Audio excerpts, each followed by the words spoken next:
नमस्कार, मैं हूं राहुल सिंह सोलंकी। कुछ लोग रातों रात अपना चित्त और चरित्र बदल लेते हैं। ऐसे लोगों के लिए रास्ता महत्व नहीं रखता, मंजिल महत्वपूर्ण होती है। मैं बात कर रहा हूं स्वघोषित सामाजिक कार्यकर्ता योगेंद्र यादव की।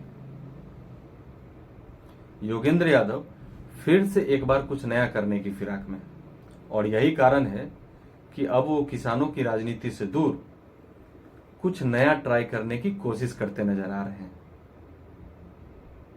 आपको बता दें कि कल से कांग्रेस की भारत जोड़ो यात्रा शुरू हुई है। अब कांग्रेस की इस यात्रा का क्या मतलब है, इस यात्रा से कांग्रेस को लाभ मिलेगा या नहीं, अगर मिलेगा तो कितना मिलेगा, ये सारी बातें इससे पहले के वीडियो में मैं कर चुका हूं। अब सवाल है कि इस यात्रा में अलग क्या है। दरअसल इस यात्रा में कांग्रेस के साथ ऐसे ऐसे लोग जुड़ रहे हैं जो मूल रूप से कांग्रेसी नहीं, और उनकी अपनी अलग पार्टी या अपना अलग संगठन है, जो आज कांग्रेस की इस भारत जोड़ो यात्रा मुहिम के साथ तो खड़े हैं, लेकिन एक समय वो न केवल कांग्रेस के विरोध में खड़े दिखाई देते थे, बल्कि राजनीति में उन्होंने कांग्रेस के विकल्प को भी खड़ा करने का एक बड़ा प्रयास किया। इन्हीं में एक नाम आता है आंदोलनजीवी योगेंद्र यादव का। देखिए, मैं किसी की वकालत या किसी का विरोध नहीं कर रहा। आंदोलनजीवी शब्द भले ही प्रधानमंत्री नरेंद्र मोदी ने इजाद किया हो, लेकिन योगेंद्र यादव इस शब्द में फिट बैठते हैं। मैं ऐसा इसलिए कह रहा हूं क्योंकि हालिया किसान आंदोलन में योगेंद्र यादव की अहम भूमिका रही थी,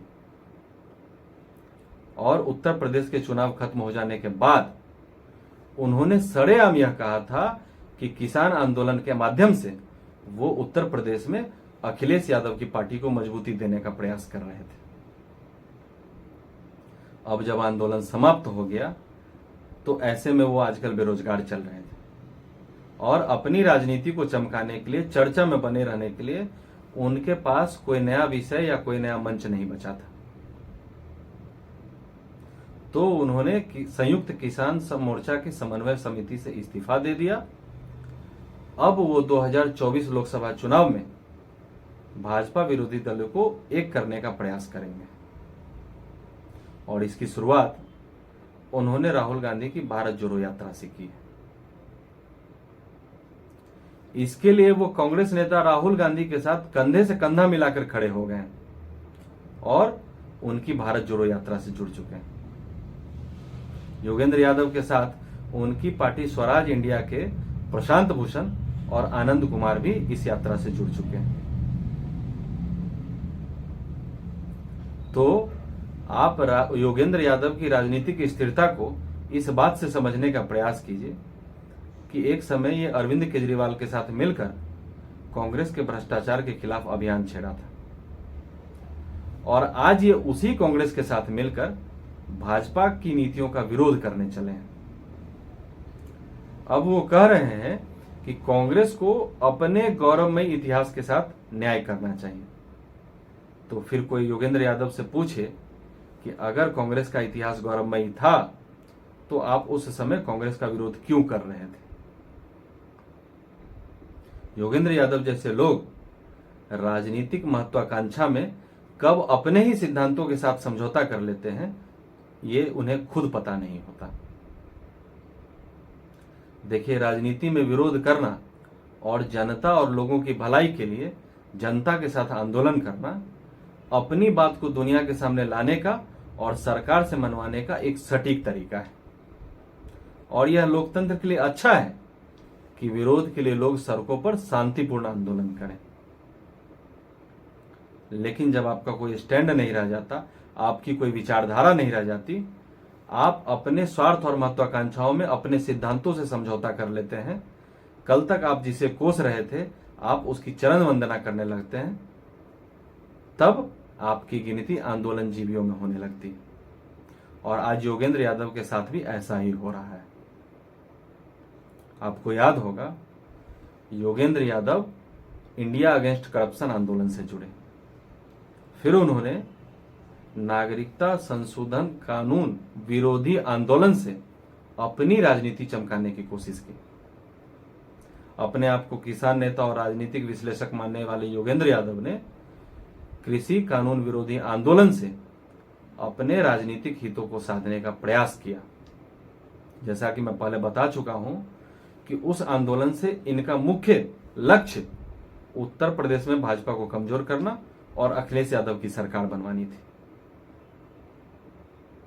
और राजनीतिक विश्लेषकों की माने तो सरकार और किसान नेताओं के बीच हुई सभी वार्ताओं का विफल कराने का श्रेय बहुत हद तक योगेंद्र यादव को जाता है। योगेंद्र यादव अब राहुल गांधी के साथ भारत जोड़ो यात्रा में जुड़ गए। अब इस यात्रा से कांग्रेस का कुछ फायदा हो ना हो, योगेंद्र यादव को लगता है कि शायद इस यात्रा से उनकी हुई राजनीतिक यात्रा चल पड़ेगी। भारत जोड़ो यात्रा इनके लिए एक अवसर बनकर आया है। देखिए, राजनीति में परजीवियों की एक लंबी सूची है जो दूसरों पर आश्रित होते हैं। आपको बता दें कि योगेंद्र यादव काफी लंबे समय से राजनीति में अपना पांव जमाने की कोशिश कर रहे हैं। उन्होंने पहले आम आदमी पार्टी से नाता जोड़ा, लेकिन वहां से उन्हें कुछ समय बाद निकाल दिया गया। बाद में उन्होंने अपनी पार्टी स्वराज इंडिया बनाकर दिल्ली नगर निगम चुनाव में अपने उम्मीदवार उतारे, लेकिन दिल्ली की जनता ने इन्हें निराश किया। उन्होंने खुद 2019 का लोकसभा चुनाव हरियाणा से लड़ा, लेकिन जनता ने खुद योगेंद्र यादव को भी खारिज कर दिया। फिर भी उन्हें लगता है कि वो नेता बन सकते हैं और कहीं ना कहीं वो खुद को नेता मानते भी हैं। तो अब सवाल उठता है कि आंदोलन दर आंदोलन भाग लेने वालों को अगर आंदोलन जीवी ना कहा जाए तो क्या कहा जाए।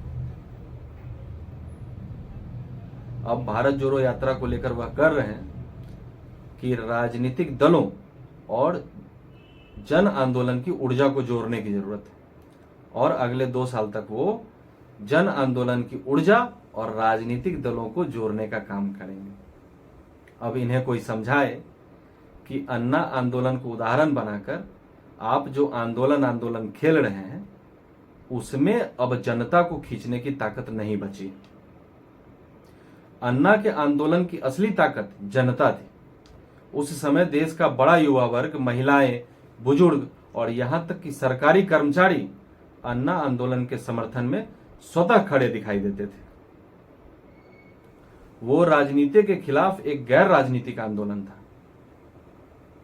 लेकिन आज आप जिन आंदोलनों की बात कर रहे हैं, जिन आंदोलनों में आप भागीदार हो रहे हैं, वहां जन सरोकार के नाम पर आप अपनी महत्वाकांक्षाओं को पूरा करने का प्रयास कर रहे हैं। जनता सब देखती है और सब समझती है। पैरों पर कुल्हाड़ी मारना तो सबने सुना होगा, लेकिन योगेंद्र यादव उछल उछल कर खुद कुल्हाड़ी पर पैर मार रहे हैं। ये कहीं नहीं टिकते और यही कारण है कि राजनीति में इनकी विश्वसनीयता अब 0 हो चुकी है। आज के लिए इतना ही। फिर मिलते हैं अगले अंक में किसी और विषय के साथ। तब तक के लिए इजाजत दीजिए। नमस्कार।